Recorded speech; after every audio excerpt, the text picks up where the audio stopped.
So syempre rest day na to karon pero mang duty ta kanang matag kwarta ug pata ka sugod kay duty nangaon na ta.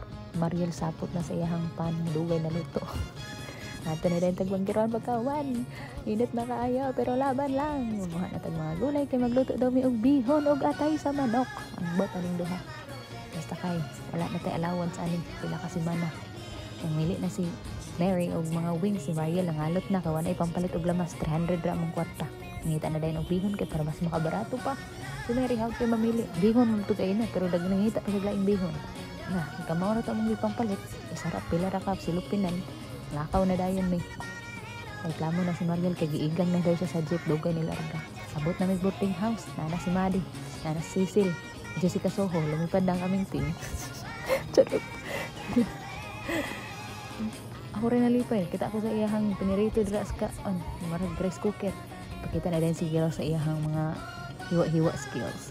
Gisugo siya ni Cecil na pangkuha ng mga dugo sa heart sa manok o sa manok. Tapos si Mary ang naghiwa sa mga carrots. Ganyan siya ni Cecil nga dili pala biag gamay. Ako tigkaon lang kukus diri og tag video. Kaya bang kabalo mag-prepare, matakabalo luto. Si Mariel ang nag-marinate sa atay sa manok kaya yaman ang recipe karon.